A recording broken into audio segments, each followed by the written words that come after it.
Good afternoon, everyone, and welcome to a very special session today about isolation economy and our webinar with SG Tech.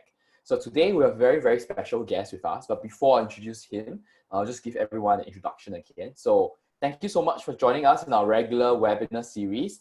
Today, we are so fortunate to be able to work with Singapore Business Federation, Singapore Chinese Chamber of Commerce and Industry, or SCCCI, and Singapore Management University Office of Alumni Relations to bring to you this business leadership in the isolation economy.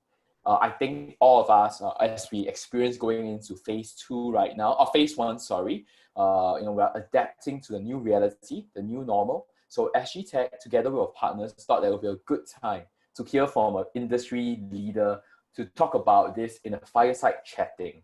All right. So as always, this sharing really is meant for information purpose. Please always seek your own independent legal and accounting advice before making any business or investment decision. If we misspoke, do let us know. We are always happy to improve upon this webinar series as well. My name is Ivan. I'm a co-opted counselor with SG Tech. Now, SG Tech, which is putting together all of this with our partners, is the premier trade association in Singapore for the tech industry. Now, the tech industry, we represent more than 900 members, all the way from the startup to the SME to our big MNCs in the Singapore ecosystem. And really, joining us helps us with our members and help us provide so much value to improve the digitalization of the Singapore economy. So what is the isolation economy? The isolation economy is our name for this community effort that we are putting together. We have started this about 2 months ago when we started the circuit breaker. There are 2 solutions involved. The first one is, of course, our regular webinar series. You are now attending one of them. We have 2 more upcoming and many more planned for the months ahead. If you're interested, go to the website isolation.sg and sign up for this amazing webinar. On top of that, we also have curated solutions from our members company that we think will benefit so many SME out there. To date, we have 8 series, all the way from working from home to cybersecurity to liquidity to even cloud solution. These are our member company. You can see videos of them. They have given special pricing for SME. And after this session today, you are also going to hear from 3 other companies called Be Known, Perspective, and Talent Plus. So do continue staying all the way till 2 o'clock today.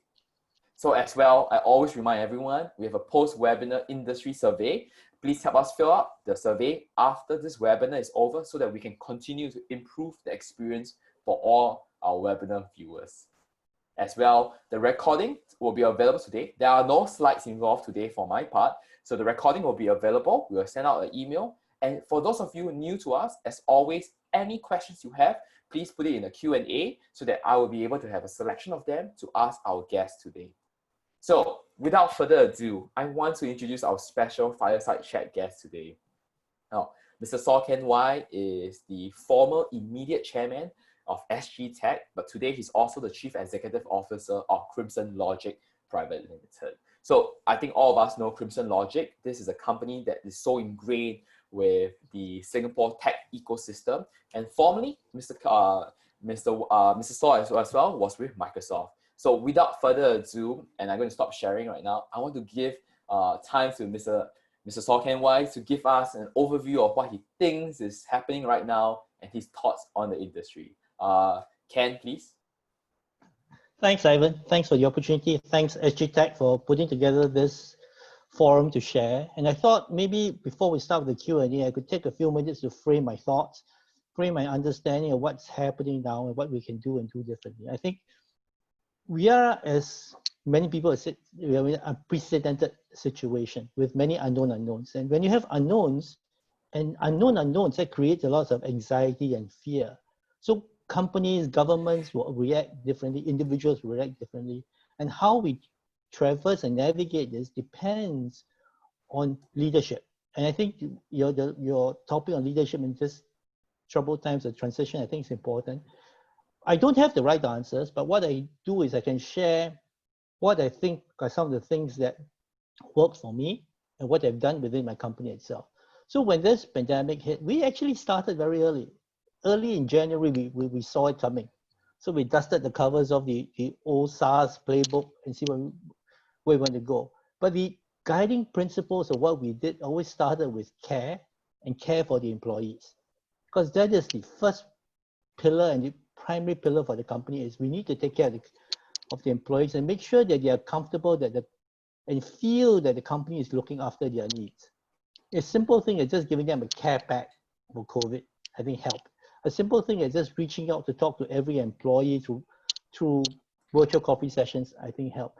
A simple way to just make sure that their voices can be heard and we take their feedback and react to it immediately, I think helps.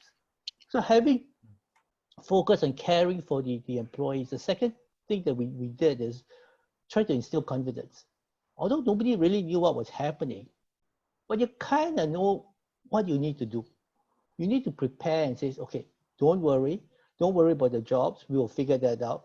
Worry about how you do your work. Make sure that you have the right tools to do your work. You worry about travel. Okay, let me see how I can help arrange that, help simplify that, how I can redo the work arrangements to make it better. So just instill confidence that you know what to do. And confidence means you focus on what you can control. Don't just look at what's happening. There's a lot of noise out there, but focus on what you can control. And the things that you can control will be assignment of work, reaching out to your people, making sure that they're taken care of. And then once you get this care and confidence, then you can look at the customers themselves and people we help. And I really take that in order because I really need to get my house in order first before I start reaching out to my customers and then seeking how we can help them and how we can help them navigate through this journey. I do business in 19 countries worldwide. Not a majority of my countries are developing markets. Many of them have never experienced SaaS before. So having conversations with the customers on how to work in a remote environment, how to navigate this, I think this long drawn journey of COVID, I think was important. So I'll just stop there, maybe see what questions you have. All right, so audience member, we invite all 300 of you guys to submit questions in the Q&A session. But of course, I have some for Ken here. So Ken, what is going to happen post COVID-19? Like how will we recover from here? Well, I think coming back to, we look at what hasn't changed. Our need for goods, our need to move goods, our need for supplies, our need for services, that hasn't changed. But what COVID has taught us is how we deliver, how we go about accomplishing all these has changed and will change. In my business, I do a lot of business with trade. So you'll find that nobody could ever foresee a situation whereby a manufacturing hub like China could shut down for a month. So now in the post-COVID situation and going forward for all risk mitigations, I think companies will need to relook at their supply chain and have a plan B. Companies will also realize that when you go post-COVID is how your employees work and how they contribute will also be different, and how do you support them in getting their work done. I think the biggest impact of COVID is the emotional impact. We don't get to touch people, see people, feel people. I think that is a big drain, and we got to think about, are there potentially mental health issues that related to that we don't talk about? The question now is that, I read reports that, big companies like Crimson, you can adapt to just in time, which is the production method, all the way to just in case, right? Because you are looking at alternative sources. Remember when this first happened, we rely on you, Ken, to help us find hand sanitizer, our face mask for SG Tech members. But, the SME in Singapore are running on tight margins already. I think we all agree with that, right? How to go into alternative supply source in manpower and in supply chain, or is it now the time for big boys to take over a lot of our economy's activities itself? I think this is a very interesting time. You see two groups. One group they will turn around and say, I don't know what to do. Government must help me. There's another that says, okay, let's go figure out how to do things themselves. Challenge with most SMEs is their planning horizon is very short. 30 days is medium term, maybe. 60 days or 90 days is long term. They don't have a long enough planning horizon. Larger companies have that visibility, that flexibility. We tend to think further ahead. So therefore, you can see things and plan for it. So what we can do is see how we can gather the SMEs to help me. So I really like this open source community. We got this webinar series going out from nowhere, right? You just got it Really together fast. pretty fast. And you got people just contribute and then just share stories. I think that sharing stories, helping people understand what to do, how to navigate makes a difference. And beauty about SMEs is I don't have bureaucratic layers of approvals to go through, right? The boss makes a decision. So it's then thinking about how you then adapt to it. So you take the one example is government had the call of work from home, go digital. I think, Ivan, you remember we had a discussion. It's very easy to say work from home, but what does that really entail? Are you really set up to work from home? Do you have the devices? Do you have the security? Do you have payment? All set up. But because it needed to be done, I think I was talking to Jane from IMDA. She said that the pay now, e-invoicing sign up jumped from 1,000 to 10,000 in 1 month. And I think that shows how fast companies can react. I think SMEs must realize that they can do things faster and then use the agility to then make a difference here. Okay, so I think one of our fellow counselors' question, Andy, right? You know, what? Okay, let's talk about work from home first. Is this going to be a norm? Do you? I was surprised, and I think all of us saw on newspaper, right?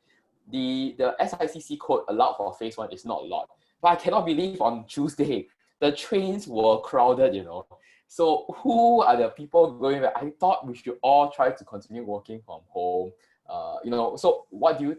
How do you read the sentiment? Are your people cannot wait to go back and see you, Ken, or do you think we Singaporeans can have a chance to really go remoteless? I think people were confused. The instructions were not clear, although it was said that work from home is default, but you also said that your industry is now open. So I think the clarity in communication, and that's where leadership comes in. The CEO must then step in and says, I don't need you guys to come in. You guys continue to work from home. So like, if, for example, in Crimson Logic, we moved from 15% to 20%. During circuit breaker, I had 15% of staff in the office because we really need to have people to man the contact centers, run the data centers. But with the phase one easing, we just ratcheted it up by 5%. It says only those who really need to come in, come in. And even today, people who need to come to office need to get my permission to come in. Not because I want to control, but just to make them ask, do they really want to ask the question? So that's where I think individual business owners, I think we need to exercise that focal point. Says, what do you want? If not, people will then make up their own minds of what is needed. So a lot of our members here coming in are not from the tech sector. Let's look at Crimson Logic, right? So suddenly your workforce went to work from home. I'm sure you guys already had flexible work arrangement before COVID, but now most of your workforce, I would say, since you say 20%, 80% are now at home, right? What were the infrastructure and application you need to give them? Like, they're already on laptop, that's good. Let's learn from the industry leader. Like, what do you guys, how do you empower them infrastructurally to let your staff work from home or your colleagues work from home? So I think we were quite easy because we were fortunate. Majority of my staff, in fact, all my staff were using laptops. So to switch from working in the office, working home is okay. But then you then realize other, you know, it's like the dam, you clear one dam and then the water rushes down and hits another dam. So we cleared, okay, people can work from home. Then you go, great. Then you think, oh no, my developers need to access the corporate system. They need VPN access. VPN access means you need tokens. I didn't have enough tokens. So I really need to quickly go order and get the token. So there's a lead time to come. And then you think about it, all right, then the way meetings and conversations are held also has to change. How do I conduct a UAT virtually? Not easy, right? Yeah. I have to think about how do I then work with my customers and says, okay, let's do a UAT environment. Let's help me guide you through the testing of the software and the solution. And so you can sign up on it. So it's really a understanding and then working through that. And then the worst of all is, I call during this work from home, there are a lot of paper cracks around. There are a lot of processes that we think can be digitalized, but their physical paper is still needed. So for example, in banking, I can make payments clearly, easily.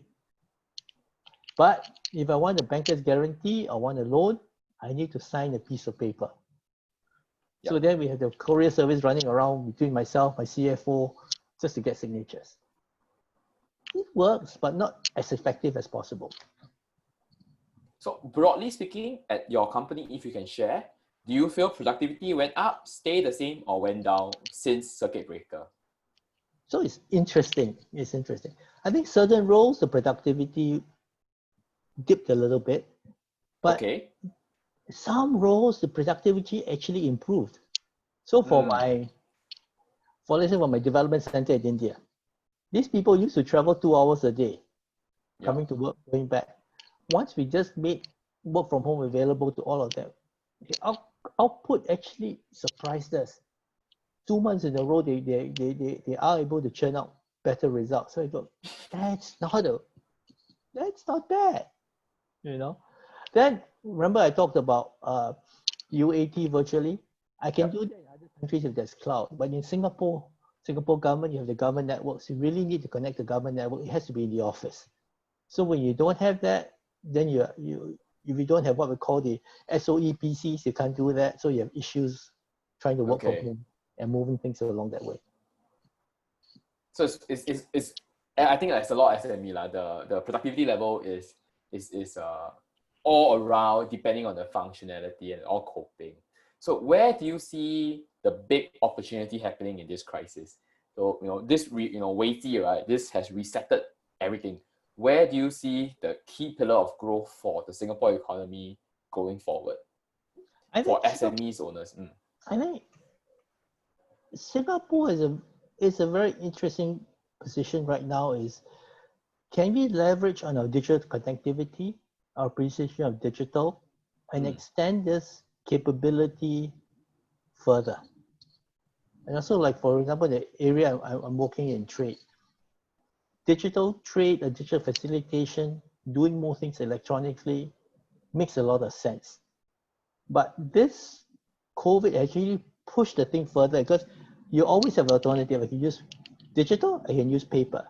But once you have a situation whereby the paper can't flow, it forces the digital element on it. And so the first mover, the people with solutions, the people who knows how to help change things, I think can benefit. I think Singapore has some opportunities along those lines. So technology to change things in globally speaking might have an opportunity. I think one sector that maybe can get your thoughts is most affected is the Singapore brand name is synonymous with MICE. We have Commie Asia in our tech industry, right? Big event, And honestly speaking, I think for the next 24 months we cannot have a mass gathering. Companies in that space, which is some of our friends from the other associations that are here. How will you cope? Do you think the Singapore brand can survive a digital focused convention center? Since the reason why you come to Singapore was so easy to fly in everyone. Now, what are the skills I can use to leverage in that new economy? Well, I guess part of it, the brand will also comes with the trust. I think they think a lot of transactions, a lot of things will move digitally, so that the level of trust must go up. If you can continue to build the fact that Singapore is a place to be trusted, where you don't see a person physically, I think that can help.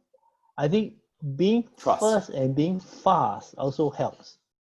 I mean, you don't wait and keep talking about can I do a digital convention? Why don't we be one of the first ones to start and try, right? Thank you. Yeah. Thank you. Yeah. And that's the way. I think that's the way we show our leadership.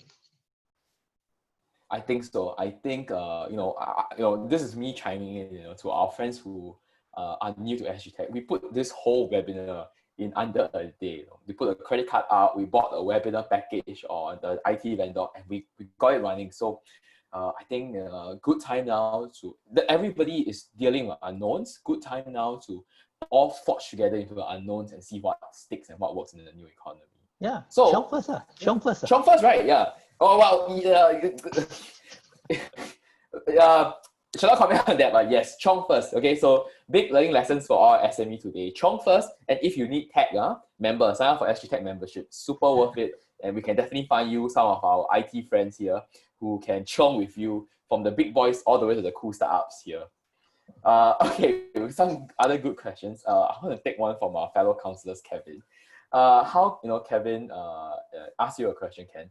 How will SME balance current crisis response and business continuity and building? Like three things. You say, they are juggling so many balls, they are juggling, can I survive the next 12 months? I need to continue my business for my existing client contract, but I also need to look at the future. Which one should you focus first? Like how to focus now? Yeah, so I think and that's why I got to give a lot of kudos for the Singapore government. I think the focus on the three things that they're looking at is cash flow. Companies die because they don't have cash. Cash flow is key. Then the second thing is cost, how they reduce the cost structure. And then the third is credit. So the access to credit will help in cash flow. So I think that for most SMEs, I think the important thing is, can you trade water? Can you then fulfill your obligations? Because if you fulfill obligations, you will get money coming in. The next step is then, how do I find new business? How do I grow new business? And you really need to think about how you do things differently, right, to do that. So like for me too is, I have no problems. Honestly, I think from revenue, just working out existing projects is fine. But I need to find enough new business to feed my people for next year. So now I've got to start thinking of how to do things differently. And it was surprising, even my team, in the past, I see a lot of governments. To help build a pipeline, I have to visit them, pay kowtow to them. But now they accept requests for virtual meetings. So it's easy to even do cold calls to other governments using COVID as an excuse. Now, whether it translates to sales, I don't know, but I've got my sales team is busy building up new connections, building up new networks, and we'll see. So that's the crisis opportunity, right? And that's how you work on it. Okay, understandable. So moving our conversation to some human resource matter, a lot of the questions coming in are HR in nature. So first thing first, have you done anything special to keep your colleagues motivated? Crimson is a big company. Any new insight or new way of motivating? Like maybe I heard some people doing karaoke session with the employees over Zoom to keep them engaged. Ken, are you doing anything in the area? So remember what I said about care. Yeah. Right. So the first thing we did was very, very early on, before even government did anything, we already issued out the care package to the staff. Before DORSCON Orange was called on 7th February, we already had plans in place to see how we could work to make sure that we are working almost like a circuit breaker. And when we had the DORSCON Orange, immediately we went to the extreme to even try to say that, okay, staff, you come in, you don't take the public transport, we'll pay for your taxi or Grab, all staff who come in. We will provide you food when you're in the office so that you don't have to go out and buy food and mix with other people. So all these small things that we do, I think leaves an impression on the staff that actually we care. We take care of them. I mean, we continue with the care packs, we give them vitamins, we do that. And then I made it a point that we speak to every employee. So all my direct reports and me reached out throughout the world. And then we had small virtual sessions of about 6 to 8 people just to understand how they're doing, how they're coping. And whenever we hear any feedback that is good, we acknowledge it and we implement it immediately. Oh, okay. Any big town hall that you guys are doing so far? It's fairly small. We are planning one in end of June, really, because we had a staff conference that was scheduled for March, and we had Okay. to postpone it. So Mm. we bring it back and says, okay, we thought we could do it in June, because there again, old model was SARS is by June everything is fine. New Yes. world is it's not going to happen, right? So then we Yeah, said, yeah. okay, we have to do a digital event and how to learn how to do this differently. Understandable. So your staff, and let's just say about Singaporeans first. Do you think they are do they expect you to change? I've been reading reports saying, Vincent asked this question, right? A lot of people are drawing out new office with all this weird barricade and all. So assuming phase 3 happens and we gradually lift more of the economy back to normal until a vaccine is found, for example, have your staff communicated to you anything about like how they expect to go home, to go back office or not to go back office, or keep this work from home permanently into the foreseeable future? How has the response been? So I think we are always, like I said, taking things gradually. Unfortunately, I'm my own building, so space is not an issue Okay. to space To staff aside. space everyone out lah. Yeah, to space everyone out. We had a kind of a startup within Crimsology called GETS, Global E-Trade Services, and we thought we would make them look cool by having them open office, desks close together. So now we go, okay, we have to that model doesn't work. The whole renovation gone. So we got to rethink. But what are the considerations? I think the consideration, if you can work from home, you should be allowed to work from home, and I think that will continue to the end of the year. It's a choice thing. I don't need to mandate you to come to office. When you come to office, it's my responsibility to keep you safe. So that means I need to ensure that there's enough social distancing around. So we have to create additional pantry space, because the original pantry is people will come together, right? So now I need to create new places for people to have their food, to move around, and to see how we can then make, like for example, we used to have one call center. We had to split it into two call centers, not just for team A, team B, but also to make sure that the staff are more separated. Okay, so within your top, and I know Sid, right? He's a great guy. So within your top management team, any change in thinking brought about by COVID-19 about how we work with customer, with our colleagues? Any new I insight think that you guys are seeing? the first thing is we're surprised how well work from home works. Okay, that's nice. I think most people would have some apprehension whether if you don't have your teams together, can you be just as effective? From HR to finance to developers, seems to be working. I'm not quite a fan of digital whiteboards to brainstorm. I do need to see people together, so I miss that interaction. Okay. But other than that, I think you find that you are more productive, because when you come on a call, you tend to prepare. You tend to prepare. Yeah. Right? And like you say, chop. Meeting doesn't be 1 hour, it can be 20 minutes, it can be 30 minutes, and things get done much faster. You can jump from next one to the next one. Right? So that's part of the learnings that we have. But the interesting thing also, you'll find that there are some jobs that you ask yourself, do I really need that job? Because I can function without that function, through this work from home situation. Then you got to start thinking, okay, what do I do with the people? How do I then restructure their jobs to get them to do other things? So definitely interesting there. So you want to push, as in Ken, you're a big advocate of data, right? So last week Fortitude budget, Minister and ESG announced, we want data to be adopted by SME. This is a comment we got from our feedback. So let's talk about data, since we always advocate that. I run a single shop. What kind of data do I need in the first place? All right, and the government is giving a lot. If you adopt a data software like our friends in our member companies, right, they will give you a $5,000 bonus. But it's a real thing. If an F&B shop receives 50 clients a day, what kind of data modeling can you do with 50 clients? Good question. So I think right, it has to be appropriate. right? It's like you have the discussion, oh, with AI analytics is going to change the world.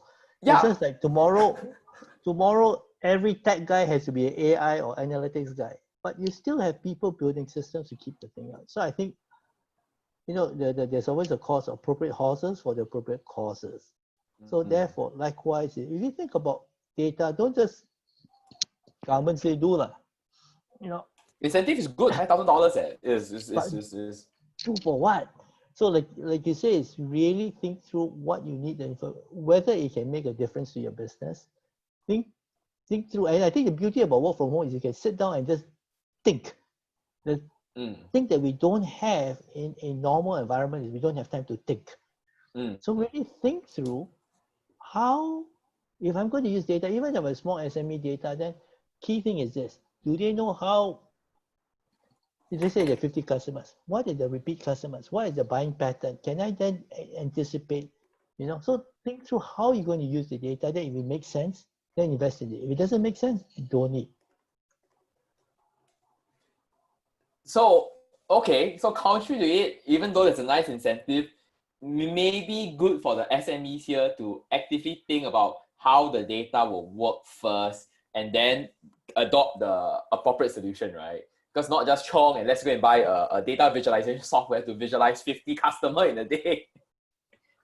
And and then you have that you have the backlash of people investing in stuff they don't use, right? Exactly. And Exactly. that's not So healthy too. not a good, I think not a good image for us in the tech industry. We don't want people to buy software for the sake of buying software, Right. right? But data, you think And, about SMEs is SMEs networks is who they know, right? yes. But if SMEs can exchange information, understand who is there. So I think there's a lot of move really is can we facilitate understanding and learning and exposure more? Because if you if you only work in this particular industry with the 10 companies you always work with, you never get a chance to meet other people. So technology can help do that. So maybe from that point of view, access to more information, ability to, you see, SMEs too, one of the biggest thing they trust is their friends, right? Yes, that's If true. a friend tell you, oh, this data software is awesome, they'll buy it, not knowing Yeah, why, but they'll buy true. it. But if there's enough information out there, they tell you, okay, this one, yeah. So make use of that. I think there's enough wisdom, there's enough data out there. So just know how to navigate, how to search for information, and then build and use this time to build and extend the networks. I think that's important. What what are the reasons why our Singapore, the government has been on this story for the last decade now? What do you think is the reason why our SMEs are still not digital enough? COVID, great transformation opportunity, but still, I think I concur with Andy. Like they still not who was a question, right? They still resistant to change. Is it a Singaporean? Okay, so from your angle, since you have worked with so many emerging markets, is it a Singaporean thing whereby we're stubborn, or is it a global phenomenon that people just don't like change? Because for such a digitally driven society, right, surprisingly, it Yeah, take a crisis for us to use e-invoicing. I don't think it's a Singaporean. I think it's global. I think human nature is you are comfortable what you do, and you're effective with what you do today. The way you do it today, you continue to do it tomorrow, Mm, right? The challenge yeah, is then you end up with this, they call the slow ball frog syndrome. If your revenue declines 5% every year, but you still make profit, right? From 50% mm, margin to 45% margin to 40% margin, you don't still feel it. okay. It's still okay. Mm, But if your margin drops, and this is what COVID has done and never been done before, you've never seen revenue drop from 100 to 10%, right? In no scenarios is prepared for that. Nobody could ever build a model and say SIA has no more planes flying or 10% flying, right? no So, one, actually, really no one. Yeah. yeah, so what you need is a compelling reason, and this becomes the burning platform. If you don't have a burning platform and you are comfortable doing what you're doing, the way you've been doing it, you'll continue doing it that way. That's human nature. Mm. Are you seeing an uptick in digital adoption since you sell so many of these solutions around the world? Since everyone now your trade platform for shipping is going to be the key for a lot of countries that rely on trade, isn't it? I think there is increased interest in going toward digital, but again is how you go in. And I like to use the analogy, you got to crawl, walk, and run. You Okay. you need, before you go digital, is you can't go from I have everything paper. Tomorrow I want things with machine learning, neural networks connected, RPA robots and stuff. It doesn't work. You need to get your basics in place first. So I think many countries and many places don't even have the basics in place, and they need to go through this journey. They can accelerate the journey, shorten the crawl period, shorten the walk period, so that they can run, but they still need to go through that process. So how, like in Singapore SME, right?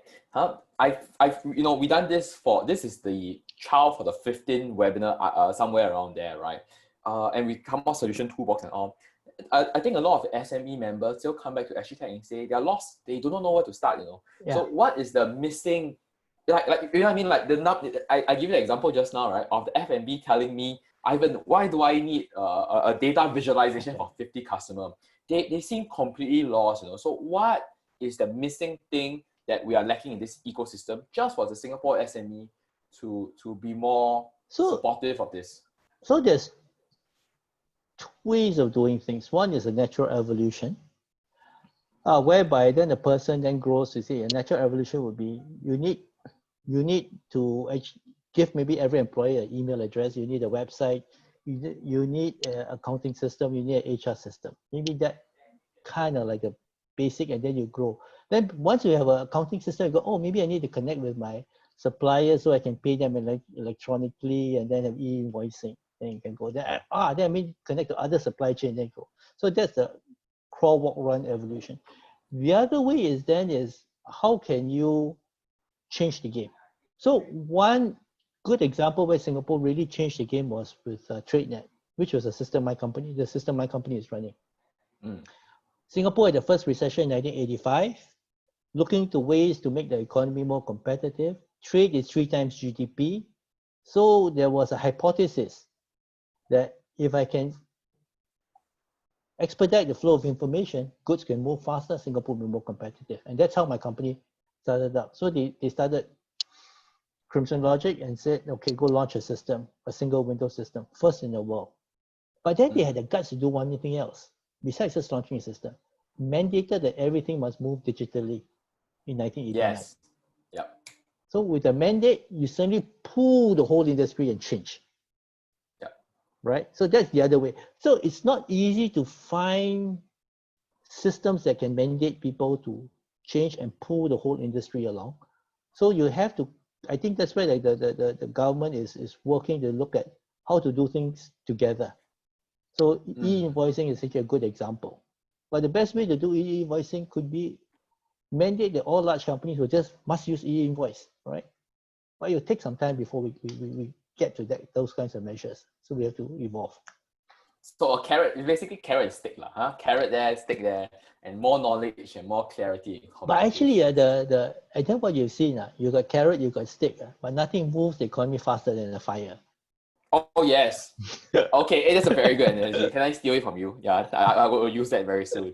Carrot, stick plus fire. New learning.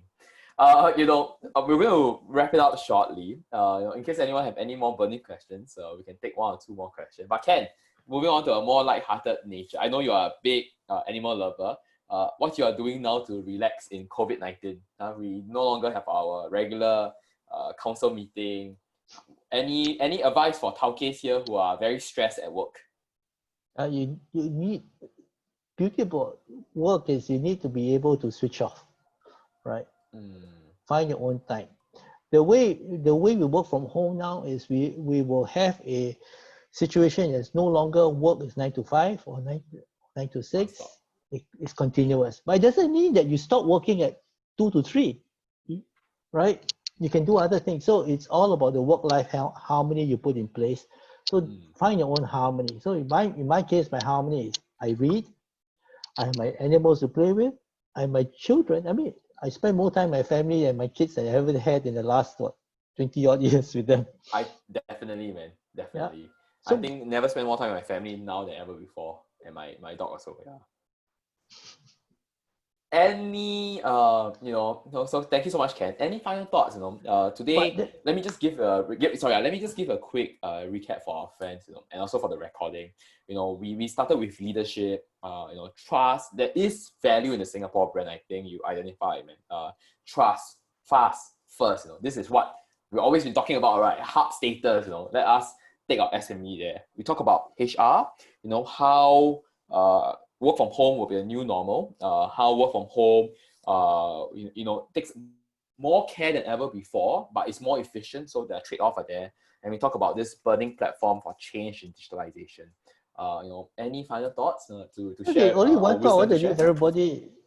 everybody is something which I still can't come to grips with is the disconnect between Wall Street and Main Street.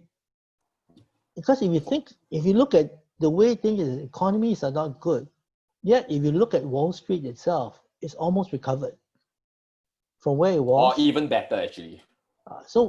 Local company that benefited from this is C. Oh, yes.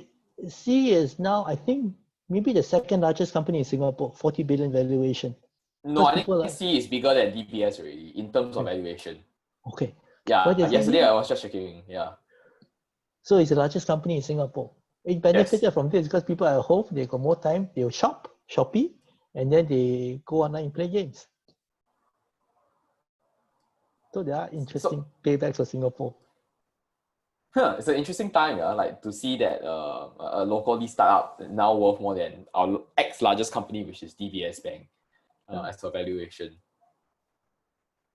Something to think about. Well, thank you so much, Ken Wye. Thank you so much for joining us. On behalf of, I think, all of us as SG Tech, doing this session as a co-opted counselor as well. And of course, thanking my other counselors here to keep asking us questions. We want to say thanks to Andy, Benjamin, and of course, Kevin for joining us. So thank you so much, Ken. Thank you so much. Please do not leave. I'm now going to pass over my time to Chun Leong to continue on this session to share with you the solution toolbox. So on behalf of everyone, thank you so much, Ken. And this is me signing off as well. Thank Thank you. you. Bye. Leong, over to you.